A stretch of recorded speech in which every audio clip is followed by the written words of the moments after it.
So hi, welcome to Anchor Reviews. This is Tyler from Anchor Reviews. And Steven, aka the Big Steve from YouTube and Instagram. Alright, so this is actually more so my thing, but Steven, of course, is tagging along because I like to hear his reactions to it. So last year we went to this thing called Chicago Fan Expo, the 2024 edition. I wanted to go back this year, and I did, but Steven wasn't available to do it this time. So I decided to wait till he was available to do this video, so I want to hear his thoughts on it too, at least react to the story I'm about to tell with my time at Chicago Fan Expo for 2025. So anyway, Steven, the reason why I decided to go this one was that the cast of The Mummy was going to be there. And The Mummy is my favorite movie of all time, and also they were in The Mummy Returns, and I enjoyed that movie a lot too. So I went over there to Fan Expo, and what was better about this one compared to last year was that, unlike last year where the people running it were very disorganized. They didn't really know if someone was going to come back or not. They didn't really know the schedule. And also, there was this one guy who was just trying to talk to people, but barely anyone could hear him. I remember one guy was yelling, "Speak louder!"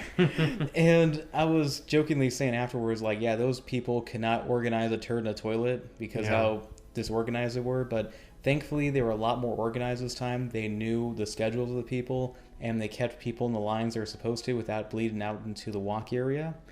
And also, too, they were telling people, like, okay, go into this room here before the official thing opens up to form a line. So you do the usual thing. You go in through security and you get your, ticket thing scanned by the QR code to confirm that it's really you. So we go in there like it's, Black Friday, just going from left to right to see where other people are going to be at for future reference. Mm-hmm. So we go to the Mummy cast and we're waiting there for roughly a half hour or so. And in the meantime, the cast of Reno, at least two of the guys from Reno 911 show up, where WGN News at 9 were talking. And it was kind of funny, seeing that. You could probably see this on YouTube. They probably got a much better angle than, I did in that. Sure. And it was funny seeing one of the guys from Reno, like, basically doing the splits in person. I didn't get, like, the best angle from what I saw at it, but I remember one guy was, like, saying, like, oh, he's doing the splits or whatever. And it was just, funny seeing that and people reacting to it in a way. So that was, funny. I had to go into a separate line just to pay for an autograph fee for Brendan because of the fact that there's a lot of people to see him. So if you want an autograph from him, you would have to go to a separate line to pay for a specific type of autograph you wanted in advance. That way the line can move as fast and as smooth as possible. The other ones, we didn't really have that. So I meet Brendan first, and he's really nice, and I guess it's one of the rare moments where I am truly starstruck, like when we met Kevin Conroy, the voice of Batman from Batman the animated series, amongst various other TV shows and movies and video games. And my time had to be very conservative because he had to go at a certain time to do all of these photo ops at 10:40. So we're there first thing, and we're talking where people are like doing their thing with him and that. And I have him sign my book, and basically he opened up the part of the book where there's like an autograph of him and Rachel from the movie, and he's like, that's a fake. So then he signed over that page, so basically there was the correct one, which was nice. And I was telling him that if I could pitch another Mummy movie to Universal, I would say I would love it to be a crossover with your guys, that cast of that Mummy movie, with the Hugh Jackman Van Helsing will be my pitch to it. Yeah. And it was really nice in that, doing that. So also where we're finishing up in line, we saw this R2-D2 going around, and I didn't get a photo of it, but I wish I did. It was like a BB-8 wandering around too. It was a really nice replica in that. So then we get in line with Oded Fair. He showed up afterwards, but also when he started to sign stuff and that, Brendan was walking away with his handler to do photos, and the two of them hugged in that, and they were like greeting each other and that sort of deal. It was nice seeing that. So Oded wore a mask at that point. It reminded me of like Sophia Boutella or Edward Furlong last year when they wore a mask, and he was talking to us, and I remember he mentioned how with the stunts of The Mummy Returns, and he's like, yeah, we planned that out, we choreographed it. Stuff I already knew. I asked him if he had some new other angle to add to it. And he also signed my book. And yeah, he was really nice, very talkative. I also complimented his voice acting work as Dr. Fate in both Justice League and Justice League Unlimited. So at that time, John Hannah and Patricia Velasquez hadn't shown up yet. So I go to see Anthony Michael Hall, and I want to talk to him about The Dark Knight, and he brightened up to that because a lot of people were asking about like Breakfast Club, 16 Candles for like a million times, and he talked about with The Dark Knight he liked working with everyone in that movie. Christian Bale was kind of quiet, but he got along with him very well. So for those who don't remember, Anthony Michael Hall was in that movie as a reporter. He gets kidnapped by the Joker towards the end of the movie, and he does that whole like hostage video where he basically tells people about like, oh, the bridges are closed or wherever it was. So he did that. Yeah, it was but the people on the bridges are in for a surprise. Ha ha ha ha ha. That line, I remember that well. Yeah, that was him, and he actually gave me a free autograph, which was really nice and cool of him. Wow. Yeah, and then after that, we also met Patricia Velasquez from The Mummy Returns as Noxuna Moon, also Mila as well. She was very nice and sweet, and she took a strong interest in my book as well, and she also knew that, well, I told her about, I'd paid for a cameo, and she looked through her, like, files of, like, the cameo stuff, and I said, like, well, you were at an airport when you did it, like, oh, I remember now. And she remembered me, and yeah, she was very nice, and I took a photo of my book, and of course, signed it, and that, which was nice. And then, in the meantime, John Hannah had showed up, and for the first, I don't know, several people or whatever, he was actually in front of the booth talking with people, like standing right in front of them, which was really cool and nice of him to do that. So we eventually make it to John Hannah, and the thing about John was that he's, of course, very Scottish, and I asked him about what there talks about for like the fourth Mummy movie, and he said, well, they never talked to me about the fourth one because I was kind of low on the ladder and that. And I also showed him this scarab beetle replica that I have from like the first Mummy film. I showed it to him because in the first one, there's a scarab beetle he's like messing with, and it like crawls inside of him, and Rick has to take it out of him. If you remember that part, so that would be kind of funny to show him that. I hope you led with, you're very Scottish. Yeah, you also signed a book. Yeah, I just loved meeting the Mummy cast. It was really cool of them. And later, I did like this, photo op with them, which is really cool. I was able to do that. But it's a great picture. Yeah, and then being escorted out because we have to like keep it going with the line. There's a security guard telling us to go. But Patricia reaches out to me and it's like, oh, just remember to repost that photo in that for your book. And I'm like, okay, yeah. And the security guard, I get, he wants to keep people moving around.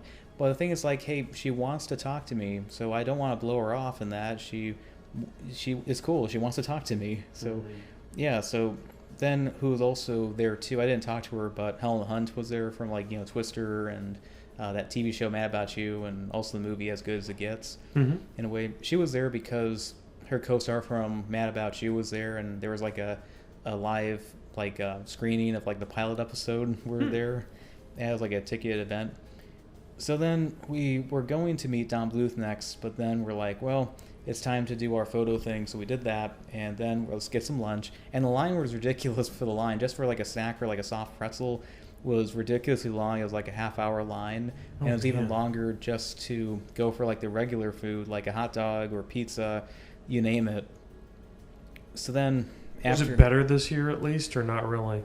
I don't know. I mean, I didn't have the snack stuff last year because I had the pizza that other time. But yeah, I just feel like the lines are too long, and they really do need to have more areas for food. At least like have like vending machines, I would say.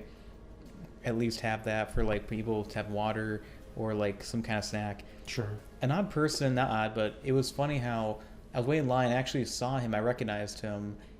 And then later, I saw him sitting down, and it was the actor who voiced Robin and Nightwing from Batman, the animated series, and various other projects too, Lauren Lester. And he remembered me, and I told him about what happened like 8 years ago at Wizard World, I think it was. WizardCon? Yeah, I think it was called Wizard World or something like that. WizardCon, yeah. So yeah, so he remembered not just me, but remembered you as well, Stephen. Oh, wow. And I told him like how much time's changed, like, I'm an author now, and I showed him my book. And I also mentioned about Stephen that he's now into voice acting, and he's voice acting Optimus Prime in this new Transformers fan film called Transformers Rise of Unicron, Is that the exact title? That's right. You nailed it. All right, just making sure I didn't botch it or whatever in that. Sometimes I haven't been notorious for getting names wrong or whatever, but all right, so I got it correct. Good. Yeah, depending on when you post this, I may or may not be in another short series coming out in the near future as Optimus. I'm not sure I quite have the right to say what it is yet, but that'll be coming out soon too. So. Okay. So then I decided to, go to the bathroom before meeting Don Bluth, and by chance I happened to come across the guy who's the host of Star Wars Theory, the biggest Star Wars related YouTube channel. That's far out. Yeah, I had no idea he was going to be there because I remember hearing he was at the Denver one where he ran to John Boyega, and John bought at least one of those sabers, and he was really nice and down to earth, which I did like hearing that. Yeah. And I had no idea he was even there. It was a nice, thing I ran into.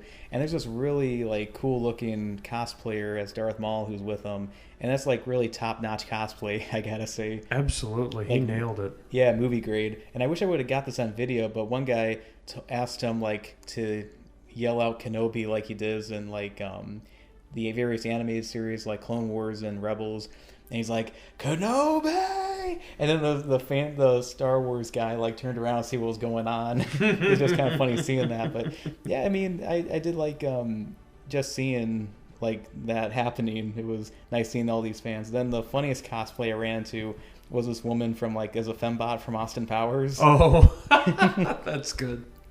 Yeah, that's definitely the funniest cosplay I saw there. And then, I go meet Don Bluth. And what's cool about meeting Don was that he was someone who used to work at Disney. He was an assistant animator on Sleeping Beauty, and he knew Walt Disney a little bit. He said that Walt was nice, but he also was someone who knew what he wanted. And he worked on other movies, I think The Jungle Book and Robin Hood and The Fox and the Hound and Pete's Dragon. I'm trying to remember what else. Maybe the Aristocats, but I have to look at IMDb again to look at his filmography for Disney. And when he did his own movies later on after breaking away from Disney, Secret of Nymph and American Tail, All Else Go to Heaven, Anastasia, just to name a few. And I told him I love All Else Go to Heaven and Anastasia, but my question is about Secret of Nymph was that what was it like working with John Carradine, who voiced the Great Owl in that movie? Because he was in many Universal monster movies. He played Dracula a few times for him, and he's in a bunch of other ones too. Mm-hmm. And he said that when we had to redesign the Great Owl after John, because when he came in, he had some arthritis or some kind of pain he had because how old he was at the time when he was, performing for us. And we redesigned the look of the character and how that character would move on that owl character based on Carradine's performance. So I'm oh, it's a nice trivia fact. And what was meta was that Jerry Goldsmith, who did the soundtrack for The Secret of Nymph, also did the soundtrack for The Mummy as well. So I had him, I did a photo with him in that. And it was really nice meeting him. He's 87, definitely looks the part, but he's definitely sharp for his age. And yeah, it was just cool meeting him. And I just love that about that. So later on, I noticed that there was, of course, Rob Schneider was there. I saw it. I don't think there was too many people in line for him. Of course, the Reno 911 people were walking around and doing their thing. And then I noticed that one person who kind of showed up kind of last minute and kind of oh, I didn't expect her to show up for just a day was McKenna Grace. She was in some of the newer Ghostbuster movies. Mm-hmm. She did a bunch of other stuff too, but people were wow, I would not recognize that was her because she looks very different than she does in the movies. Yeah, she's cute there. You said that the AC gave out for part of it and that you could kind of feel sweat. Yeah, so it happened, well, a little bit. Because, at one point in the afternoon, on that side of the auditorium, the AC kind of gave off a little bit, and it was starting to get a little hot and humid. And, I mean, people like Don Bluth and the cast of The Mummy were at, they were fine. But in the other half where she was at, and then later people mentioned it was definitely a lot hotter. And also, storm was coming in, the lights kind of flickered at one point later on. But anyway, so I talked to McKenna. She said that she liked working on Afterlife more than Frozen Empire. And at one point she was talking to me, she actually kind of pulled her gum out of her mouth to put it away, so it was kind of weird seeing that. So the vibe I got from McKenna, she was nice, but I kind of got the vibe of I don't think you've been to any of the Disney parks, but the listeners who have been, you probably know what I'm talking about, where you go to one of the Disney parks, whether it be Walt Disney World, Disneyland, you meet one of the cast members playing one of the princesses, and they're being nice, but it's kind of like a character they're playing. And the kind of vibe and energy I got from McKenna was kind of that. Maybe that could be kind of a personality in that, and it could be maybe she was like, oh, I'm just kind of hot in that with how the AC crapping out. I mean, at least her boyfriend was there at the time. I'm trying to remember the actor's name. He was in that live action remake of How to Train Your Dragon. Oh. And also The Black Phone. He was in that one too. I see. So yeah, they were like, next to each other booth wise, and I remember seeing some teenage girls who were flaunting over him, and they were like, "Oh my God, it's him!" Yeah. And that it was just funny, like seeing that. And I actually happened to see McKenna's mom as part of the group of people that were there at her booth, and yeah, she definitely looks very similar to her mom, and I could definitely see where she got a lot of her genes from as well. So then we make our way to the Guardians of the Galaxy cast, or at least one of them. For me, I was looking specifically Palm Cameleaf. I did happen to see Michael Rooker at a distance, and Sean Gunn, and also Karen Gillian. And the thing was that at one point, Michael Rooker, like when they were coming back for like photo stuff and that, I was waiting for like a while for them to come back because it was like a photo thing. And this one woman was sitting by herself, like waiting for somewhere past the time, and Michael Rooker, I guess, happened to peek over over the curtain, and he came out and decided to lay down near this woman just to be funny. And it was just, I could tell this guy loves doing these things, and he's such a character, Michael Rooker. That's really nice. So then I make it to Palm Cameleaf from the Guardians of the Galaxy movies as Mantis, and also she was in some of the recent Mission Impossible movies. I asked her about those, and she said that for the first time she played Mantis, she had to wear contact lenses, but for the other time she played Mantis, it was all CGI because it would have been too dangerous for her eyes to do that. So with the Mission Impossible movie, she spent months training for those stunts in that movie. So I did a photo with her, but the problem with that last one was that it was a little bit like it was after a photo thing. It was towards later part of the day where people are tired by that point, and the AC giving out didn't help things either. But her manager was the worst because I wanted to do a video with Palm, and the manager was like, oh, we don't do those kind of things. So I was trying to put the mics away. They're like the wireless mics away to talk to her. Yeah. And the dumb thing about that was that I was scrolling through different like posts on Instagram for the people on there, and McKenna was doing videos for people. So I'm like, are you sure? Must have been that? Different policy, and also like people can get very cynical very quickly about like, okay, if they're not going to pay me enough, then they kind of just shut down. I don't know. It's not great, but you can understand where when they go to get paid for that type of thing, where they would have a sort of training to be cheap. Yeah. So then, towards the end of the day, I saw the upper area where a lot of the more like the top people were at, like Hayden Christensen, Ewan McGregor, John Cena, and Orlando Bloom were at. And I don't know if you had to pay to get in line or whatever, but I just saw this private area. And then also, had a kind of a curtain off area by himself down there. Was Chevy Chase. Really? Yeah, you had to like pay to enter to meet him in that. Interesting. For like a photo or a video. To be a chaser? Yeah. Oh, and speaking of, a couple of things I heard from people waiting in line.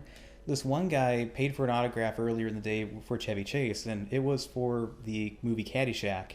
And he wanted him to sign it in the name of his character from that movie. But allegedly, his handler was saying that I don't think the studio approved of that because I don't know, copyright or something. I don't know the exact details.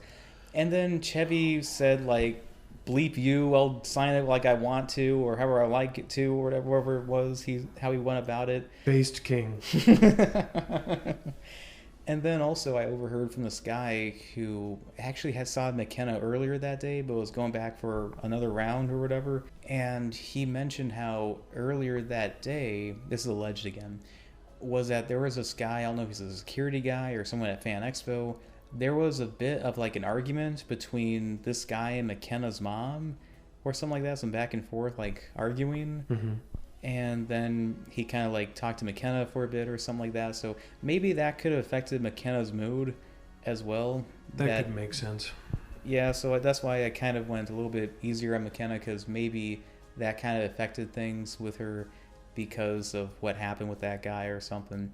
But overall, I would say Fan Expo is excellent, minus maybe the last two of the day being maybe not living up to expectations in terms of experience of various circumstances like that I've mentioned already, and of course the AC given out. But I absolutely loved meeting the cast of The Mummy, and of course Don Bluth, the director of many animated movies worth watching, and of course a former Disney animator. I've never met a Disney animator before. That was awesome to do that. So what do you think of that, Steven? Yeah, I mean, it sounds and looks from the pictures like a very fun time. I was sorry that it overlapped that I couldn't go with you this time, but I'm glad that you got to meet, especially the cast of The Mummy. I know that is, as I'm a Transformers guy, you're the Mummy guy, or the Universal monsters as a whole, but especially The Mummy. I know that has a special place in your heart. And so I'm glad that you got to do that. I was curious if you got to ask Brendan any questions, but I know that from the sound of it, it sounds like you didn't really have time because they were doing the usual move along shtick that they do unless you... I kind of lucked out with Peter at the last one by going to his table, but that took hours. And then having the photo later as well. So... You really have to cough up a chunk of change to get that sort of, I don't know if intimate time is the word, because that has weird connotations, but like you have to pay for that experience of, in one way or another, whether it's with your time or your money or whatever. So I'm glad that you got to do that, and hopefully get to meet, and we, for that matter, get to meet some cool people in the near future at events like this. Yeah, so one last thing, we're just going to mention like who we would like to meet here. And the irony is that last time I talked about how much I would love to meet the cast of Mummy, and sure enough it did happen. So this time, in a form of wishful thinking, hopefully that happens again, I would love to meet the cast of Van Helsing, specifically the movie with Hugh Jackman and Kate Beckinsale. I doubt that Hugh Jackman would do it, but I could see Kate Beckinsale doing that among some of the other cast members from that movie doing it. Mm-hmm. Yeah, I personally, whenever there is the voice acting, so for me there's going to be a lot of voice actors, obviously, because of what I do, but I think if the voice actors, Eric Stewart or Dan Green, Yugi, Kaiba, Joey, anyone from the original Yu-Gi-Oh series, for that matter, some of the people from 5Ds, I would be very curious to meet them in person.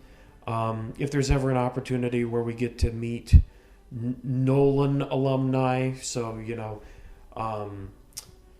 Michael Keaton, Gary Oldman, Christian Bale, even Anne Hathaway, Tom Hardy, people like that. I would be very curious to meet any of that bunch. Or, Transformers people like Shia LaBeouf. Megan Fox I'd be curious to meet. I know I used to be a horn dog for her back in high school, but ever since she started her witchcraft ways and stuff like that, it's become a bit of a turnoff as I've gotten older. But still, there's people from that franchise I'd like to meet. Anyone else you're thinking of? Yeah, so I was thinking about who else I could definitely see it, or at least people I like to meet. Like Winona Ryder from, of course, Stranger Things, Bram Stoker's Dracula. I could see Hugo Weaving doing that as well. He was in, of course, the Matrix movies, Lord of the Rings franchise. He was in the MCU as the Red Skull. But I also remember him, I know you would love to meet him because he's the voice of Megatron in many Transformer movies. And I'd like to meet him and sign my book for... He was in the 2010 remake of The Wolfman. He was the Inspector character in that movie, who was actually my favorite character in that film because he's kind of like this outsider just going into this, investigating what's going on. He's got no connection to any of the characters personally, just kind of an observer, seeing how the events play out. And also, of course, I like to meet some of the cast members of like Dracula Untold, like Luke Evans and Sarah Gadon. Like, I could see Luke doing that as like a Hobbit reunion because he was in the Hobbit movies as the guy who slayed the dragon. Yeah. No, I could also, I don't know how often more like comedy people show up to things like this, but I would be curious to meet Matt and Trey Parker, the South Park guys, or Sacha Baron Cohen. You know, I think Sacha would have a better chance because while he's Borat, he's also been in a bunch of other things as well. So those are some other people I'd be very curious to meet. Yeah, you'd be cosplaying as Borat if he showed up. Wow, wait, what? Yes, I would. That'd be a lot of fun. Yeah, maybe I'll have him sign my book, Disney's live-action movie Bombs, 1979-2019, because he was in one of those movies I cover, which is Alice Through Looking Glass. He played Time in that movie. True. He was also in the terrible Ironheart show with, I think he played Mephisto at the end of that. And yeah, that one. All I could see him is Borat plays Mephisto, you know. Like, he had sort of a Ollie G thing about him, too, in his accent. But that'd be hilarious if the year that they have him at the Expo, and then the same year they have Pamela Anderson there. That would be quite the coincidence. But they put them next to each other. I feel like... I was going to say, I feel like there's got to be some sort of, like, restraining order thing now in place, whether we know about it or not. I don't know. Liam Neeson's going to have to be there to make sure nothing goes down. Yeah. Yeah, he'd be cool to meet as well. I could see him doing that. Absolutely. Liam Neeson has been in so many things, and also just seeing him recently in The Naked Gun, that'd be funny to have the context of. Yeah. So anyway, this is Tyler from Anchor Reviews. And Steven, a.k.a. The Big Steve, on YouTube, Instagram, and TikTok. Forgot to mention. And we hope you enjoyed this video, and we hope to make a lot more in the future. Please like and subscribe.